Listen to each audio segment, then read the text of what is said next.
Es Juan Carlos Higueras, analista económico y profesor de EAE Business School. Juan Carlos, muy buenas tardes. Hola, muy buenas tardes. Bueno, ¿cómo estás viendo esa evolución de los datos? No sé si has visto ese informe del Banco de España. Es claro el gráfico desde enero de este año comenzando a subir claramente alcista. Bueno, era lo esperado. Ya lo venimos anunciando algunas personas desde el año pasado. La inflación, que es la consecuencia de toda esa cantidad de dinero que ha soltado el Banco Central Europeo y la Reserva Federal, pues ha generado, entre otras cosas, ha generado el IPC que tenemos. Y desde finales del año pasado ya veíamos cómo estaba evolucionando el alza del IPC. Y la fórmula clásica, y a la que no se puede negar ningún banco central, es a atacar esa fuerte inflación que hasta hace unos meses se llamaba coyuntural, pero que está demostrando que es una inflación estructural. Es decir, cuando en agosto del año pasado, en la reunión famosa del Jackson Hole de los banqueros de la Reserva Federal, tomaron la decisión de empezar hasta final de año a recortar esa política monetaria expansiva, hacer el famoso tapering, ya sabemos que esto no solo iba a ocurrir, como ya ocurre en Estados Unidos, sino que el Banco Central Europeo tiene que seguir la estela de la Reserva Federal, porque no pueden bailar los dos por separado, tienen que bailar juntos. Juan Carlos, una de las cosas que se está preguntando la gente en casa, la gente que ve estos datos que estamos dando, la gente que ve esos gráficos que vamos mostrando mes a mes del Euribor, es bueno, pues entender un poquito más por qué se está produciendo ese encarecimiento de las hipotecas, que es justo lo que nos acabas de ampliar, y bueno, pues cuánto más voy a pagar, ¿no? Y sobre todo también uno de los debates o de las preguntas es, ¿tengo que cambiar mi hipoteca? ¿Tengo que volver a calibrar ya en este momento entre tipo fijo, tipo variable? ¿Tú cómo estás viendo esto? Bueno, vamos a ver. Si esto me lo hubieras preguntado hace 8 años, te hubiese dicho que fuese a tipo fijo. Ahora mismo, el problema que hay es que, por ahora, hay muchísimas hipotecas que se constituyeron hace muchos años a tipo de interés variable, en concreto referenciado al Euribor. Esas son las que van a sufrir este efecto, entre otras cosas porque llevamos muchísimos años con un Euribor en negativo y nos hemos, vamos a decirlo entre comillas, mal acostumbrado a pagar tipos de interés muy bajos. Como consecuencia de eso y la expansión del crédito hipotecario, eso está afectando al incremento de la actividad en el sector inmobiliario y al precio de la vivienda, que a su vez hace pues que la gente se anime más, ¿no? Ahora mismo, desde el año 2016 hasta el año 2016, históricamente en España, la mayor parte, diríamos 90-95% de las hipotecas que se constituían se hacía a tipo de interés variable. Porque después de la crisis del 2008-2011, pues todo el mundo, con la bajada de tipo de interés, se animó a hacer hipotecas con tipo de interés variable. A partir del año 2016 empezó a revertirse esa tendencia y en el 2020 el número de hipotecas a tipo de interés fijo empezaron a superar las de variable. Es decir, ahora mismo 3 de cada 4 hipotecas que se constituyen son a tipo de interés fijo. ¿De acuerdo? Sin embargo, 3 de cada 4 hipotecas que hay constituidas y vivas aún son a tipo de interés variable. ¿Podemos decir que se cambie?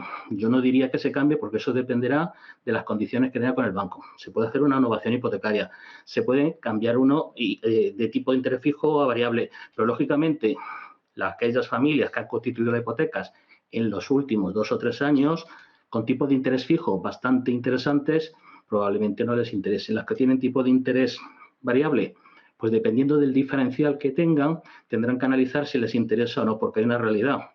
Aunque el tipo de interés fijo se llama fijo, eso lo que va a ocurrir es que los bancos van a empezar a elevarlo, lógicamente conforme suban los tipos de interés, y a lo mejor no es tan interesante pasar de variable a fijo y soportar el pequeño diferencial que cada uno pueda tener. Depende de las circunstancias de cada uno.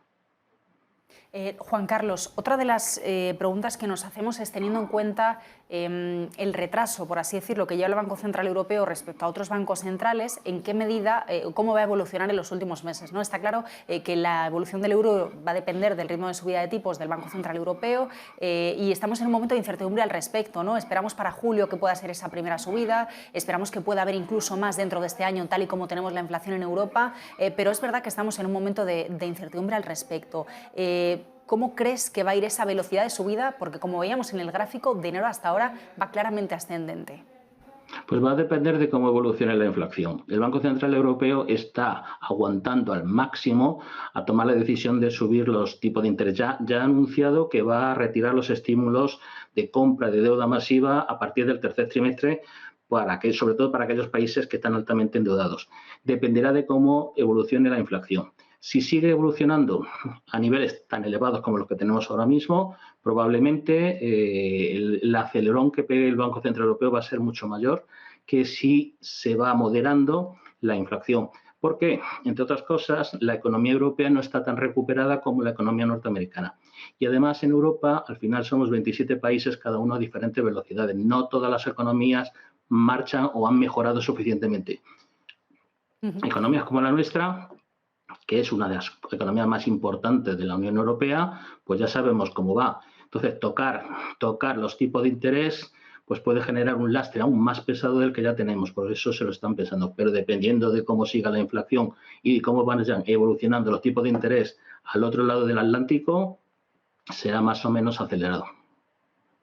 Otra de las caras de esta historia es lo que sucede con el sector bancario, ¿no? Hemos visto durante los últimos años cómo el negocio típico bancario, reflejado en el margen de interés en las cuentas, sufría por ese entorno de tipos cero, y hoy lo escuchábamos en una entrevista en Bloomberg a Ana Botín, la presidenta del Banco Santander, que decía, bueno, es que a mí esto me va a venir bien, ¿no? Esa subida de tipos. ¿Qué esperamos de cara a esos márgenes del sector bancario? ¿Qué esperamos de esas entidades financieras y también de la remuneración del ahorro? Porque también durante los últimos años hemos visto cómo el ahorro prácticamente no se remunera. ¿Qué va a cambiar para el sector bancario también? Bueno, yo creo que va a pasar un poco con el precio de la gasolina y el del petróleo. Probablemente los márgenes bancarios van a subir más rápidamente que los tipos de interés con los que van a remunerar el ahorro, ¿eh? En cualquier caso, es que el negocio del banco es prestar dinero. Hasta ahora, en donde los tipos de interés estaban en cero y negativos, bueno, pues los márgenes han quedado reducidos a la mínima expresión. Y por eso pues, los principales dirigentes de la banca española pues ahora se congratulan de que llegue esta nueva situación. Pero también tenemos que decir que para compensar la caída de márgenes bancarios en los últimos años, y esto lo hemos vivido todas nuestras carnes, lo que hemos visto es un aumento sustancial de las comisiones por mantenimiento. Es decir, no es que se hayan empobrecido, es decir, es que han compensado la pérdida de márgenes tradicionales por los márgenes por comisiones. Y ahora lo que va a ocurrir es que se van a mantener esos márgenes por comisiones e incluso seguirán aumentando y van a aumentar, lógicamente, los márgenes bancarios. Se estima que por cada cuarto de punto que suban los tipos de interés, los seis grandes bancos de España van a aumentar su beneficio en unos 1.400, 1.500 millones de euros. Pues me quedo con esa cifra. Juan Carlos Higueras, muchísimas gracias por acompañarnos. Muy buenas tardes. Seguiremos vigilando, desde luego, el Euribor, los tipos de interés y el sector bancario. Buenas tardes. Venga, buenas tardes.